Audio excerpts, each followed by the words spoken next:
লিখিত পরীক্ষার জন্য যে তথ্য আহরণ বা পড়াশোনা করেছেন তার মূল লক্ষ্য হলো পরীক্ষার খাতায় চমৎকারভাবে উপস্থাপন করে আসা। আর এটি যদি করতে ব্যর্থ হন তবে সব পরিশ্রম বৃথা যাবে। কারণ পরীক্ষক আপনার জানার চেয়ে খাতায় কিভাবে উপস্থাপন করেছেন তা দেখে নম্বর দিবেন। ছোটখাটো ভুল হয়তো আপনার স্বপ্নকে ব্যাহত করতে পারে, তাই তাকে সন্তুষ্ট করে আসা জরুরি। এই জন্য সতর্ক থাকতে হবে। অনেক তো পড়াশোনা হলো এবং ভালোই তথ্য আছে বা মাথায় নিয়েছেন, এবার সঠিকভাবে তা খাতায় দিয়ে আসতে হবে এবং খাতার অঙ্গসজ্জা ঠিকমতো করতে হবে, তবেই হবে পরিশ্রম শতভাগ সার্থক। এই ব্যাপারে নিচের বিষয়গুলো অনুসরণ করতে পারেন। খাতায় কালো, নীল এবং ক্ষেত্র বিশেষে পেন্সিল ছাড়া আর কোনো কালির দাগ থাকবে না। অনেকে সবুজ, বেগুনি, গোলাপি রং ব্যবহার করেন, যা ঠিক নয়। খাতাটি পেয়ে রেজিস্ট্রেশন নাম্বার সহ তথ্যাদি পূরণ করে মার্জিন করে ফেলবেন। অবশ্যই বক্স স্কেলিং নয়, কারণ এতে লেখার জায়গাটা অনেক ছোট হয়ে আসে। উপরে ও বাঁ পাশে 1 ইঞ্চি রেখে দাগ এই স্কেলিং করবেন নীল কালি দিয়ে। লুজ শিটে সময় না থাকলে মার্জিন করার প্রয়োজন নেই, শুধু উপরে ও বাঁয়ে ভাঁজ করে নিন।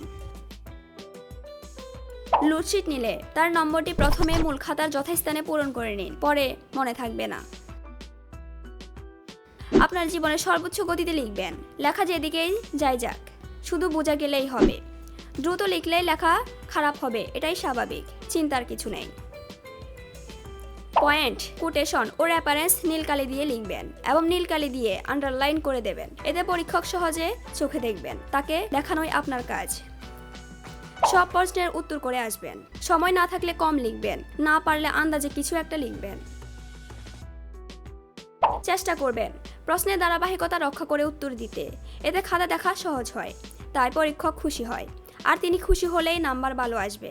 তবে টু দ্য পয়েন্টের উত্তরগুলো আগে দেওয়াই ভালো, যেমন ব্যাকরণের উত্তর, চিঠিপত্র, ছোট প্রশ্ন, টিকা, তারপর বর্ণনামূলক লেখা ভালো।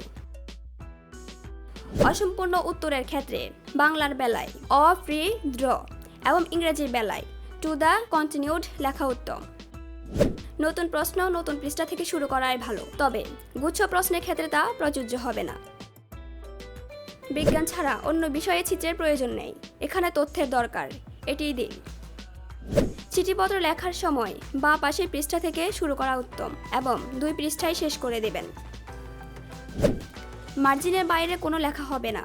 প্রশ্নের নম্বর ও কত নম্বর প্রশ্নের উত্তর লিখেছেন তা লেখা যাবে না, এমনকি একটা ফুল স্টপও হবে না, বোঝা গেল নিশ্চয়ই। অনাবশ্যকভাবে পৃষ্ঠা ভরবেন না, পৃষ্ঠা গুণে নম্বর হয় না। যা চেয়েছে ও যা জানেন তা সময়ের সঙ্গে মিল রেখে লিখুন। যথাসম্ভব কাটাকাটি করবেন না, এতে খাতার সৌন্দর্য নষ্ট হয়। সুন্দর জিনিসের দাম সর্বত্রই আছে, তার মানে এই নয় লেখা বাদ দিয়ে নকশা করবেন। বুঝতে পেরেছেন আশা করি। টিকা লেখার সময় প্রথমে হালকা ভূমিকার মতো থাকবে এবং শেষে একটা সমাপনী থাকবে। মাঝখানে যা জানতে চেয়েছে তা অল্প করে লিখে দিবেন। যেসব প্রশ্নের উত্তরের ক্ষেত্রে শব্দ নির্ধারিত থাকবে তা কোনোভাবেই অতিক্রম করা যাবে না, যেমন ইংরেজি রচনা। এই জন্য পরীক্ষার হলে গুনতে বসবেন না, বাসায় 1 পৃষ্ঠা দ্রুত লিখে দেখবেন কত শব্দ হয়। সেই সংখ্যা দিয়ে নির্ধারিত সংখ্যাকে ভাগ দিলে পৃষ্ঠা পেয়ে যাবেন, তবে সামান্য বেশি হলে তেমন সমস্যা নেই। যথাসম্ভব কাটাকাটি করবেন না, এতে খাতার সৌন্দর্য নষ্ট হয়। সুন্দর জিনিসের দাম সর্বত্রই আছে। 5 নম্বরের একটা প্রশ্নের উত্তর সর্বোচ্চ 2 পৃষ্ঠা হতে পারে, এর বেশি অনেক ক্ষেত্রেই সময় পাবেন না। এক কথায় যেসব প্রশ্নের উত্তর দিতে হবে তা যত সংক্ষেপে লেখা যায়, এখানে পেঁচালেই বিপদ। ইংরেজি ও বাংলা রচনা শেষে লেখাই উত্তম, কারণ তা সর্বাধিক নম্বর বহন করে। শূন্যস্থান পূরণের ক্ষেত্রে যদি নম্বর না থাকে, প্যাসেজ থাকে, তবে পুরোটা তুলতে হবে, আর শূন্যস্থান এর নিচে নীল কালি দিয়ে আন্ডারলাইন করে দিতে হবে, যাতে পরীক্ষকের সহজে চোখে পড়ে। লেখার সময় বানান ভুল হচ্ছে কিনা মাথায় রাখবেন, যতটা সম্ভব এড়িয়ে যাবেন। সিনিয়র স্যাররা এতে খুব বিরক্ত হন। যে কোনো চিত্র পেন্সিল দিয়ে আঁকবেন, ফ্রি হ্যান্ডে আঁকাই উত্তম। বর্ণনামূলক প্রশ্নে পারলে চক দিয়ে তথ্য উপস্থাপন করবেন। চকটা তৈরি করবেন নীল কালিতে আর লিখবেন কালো কালিতে, এতে পরীক্ষক সহজে বুঝতে পারবেন। জেল জাতীয় কালির কলম ব্যবহার না করাই উত্তম, এতে অন্য পৃষ্ঠাও নষ্ট হয়ে যায়।